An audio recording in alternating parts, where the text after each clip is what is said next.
அனைவருக்கும் வணக்கம். ஒரு மகிழ்ச்சியான, நெகிழ்வான ஒரு மனநிலை தான். என்னென்னா, வீட்டை வந்து சுத்தமாக கழுவி விட்டு நிற்கிற மாதிரி நான் மூளையை வந்து சுத்தமாக கழுவிட்டு வந்து நிற்கிறேன். ஏன்னா, எனக்கு என்ன பேசுறது அப்படிங்கிறது தெரில. நிறைய மேடைகளை நான் பார்த்திருந்தாலும் பேசியிருந்தாலும் கூட, இந்த மேடையில் நான் என்ன பேசுறதுங்கிறது எனக்கு இறுதி வரைக்கும் தெரில. அதுக்குள்ளேயும் என்னை கூப்பிட்டாங்க. நானும் என்னென்னமோ யோசிச்சு பார்த்தேன். ரொம்ப சரியாக சொல்லணும் அப்படின்னு சொன்னாக்க, இந்த சந்திப்பில் வந்து முதல்ல பேசின ஈஸ்வர அப்பாவுடைய மனநிலை தான் என்னுடைய மனநிலையாக இருந்தது. அவர் ரொம்ப வெளிப்படையாகவும் உண்மையாகவும் நடந்த விஷயங்களை எல்லாம் அவர் வந்து கோர்த்து சொன்னார் இல்லையா? அப்படி தான் இந்த படமும் வந்திருக்கு. எல்லா விஷயங்களையும் அவர் சொல்லிட்டார். அதுக்கு பிறகு வந்து வேறு யார் பேசினாலும் அது அதிகமாக பேசுவது மாதிரி தான் தெரியும். ஏன்னா அவ்வளோ சுருக்கமாகவும் தெளிவாகவும் உண்மையாகவும் வந்து எல்லாத்தையுமே அவர் வந்து பகிர்ந்துட்டார். ரொம்ப சின்ன வயசில் வெற்றாற்றங்கரையில் வந்து உட்காந்து பேசிகிட்டு இருக்கும்பொழுது, நாங்கள் சும்மா விளையாட்டாக கவிதைகள், இலக்கியம், அரசியல் இதெல்லாம் பேசிகிட்டு இருக்கும்போது, ஏதோ ஒரு சந்தர்ப்பத்தில் சரவணன் சொன்னது எனக்கு ஞாபகத்துக்கு வந்தது. முருகன் ஒரு கதை எழுதி நான் டைரக்ட் பண்ணி நீ பாட்டு எழுதுனா எப்படி இருக்கும் அப்படின்னு நாங்கள் ஒரு 35 வருஷத்துக்கு முன்னாடி பேசியிருக்கோம். ஆனால் அந்த 35 வருடத்திற்கு பிறகு அது நிஜமாகும் அப்படிங்கிற இடத்துல வந்து நிற்கும் பொழுது நிச்சயமாக அது வந்து ரொம்ப இயல்பாக அதை எடுத்துக்க முடியல என்னால்.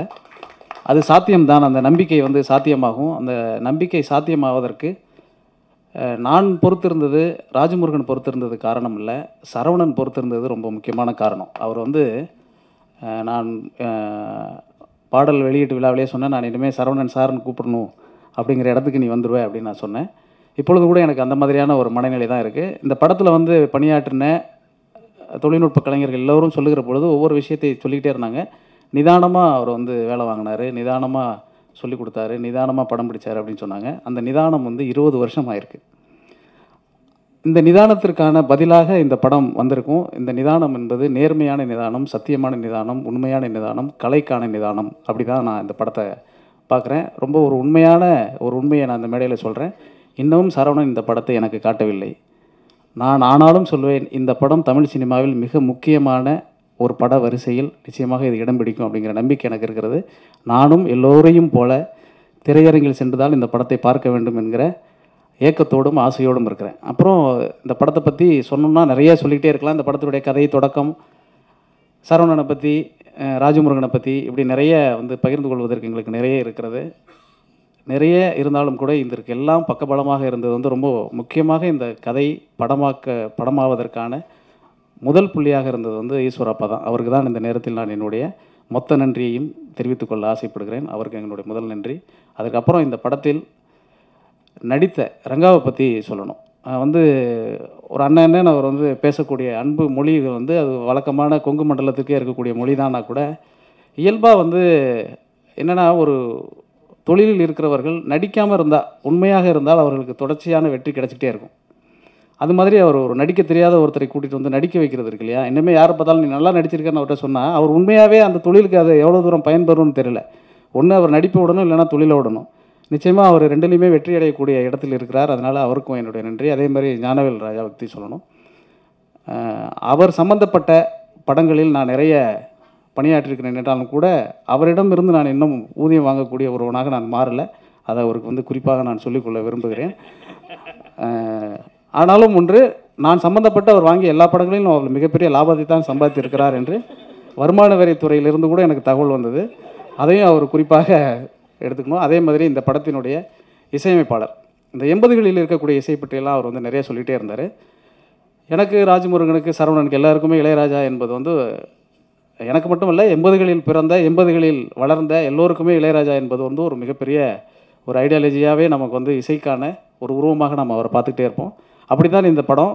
நான் சம்மந்தப்படுற ராஜமுருகன் சம்மந்தப்படுற எல்லா படத்துலையுமே வந்து குக்குவில் கூட ஒரு பாடல் வரியில் வந்து எத்தனையோ மெட்டுகளில் இளையராஜா என்னை தொட்டது போல் தொட்டு விட்டால் அழகு ரோஜா அப்படின்னு ஒரு வரி எழுதியிருந்தோம்.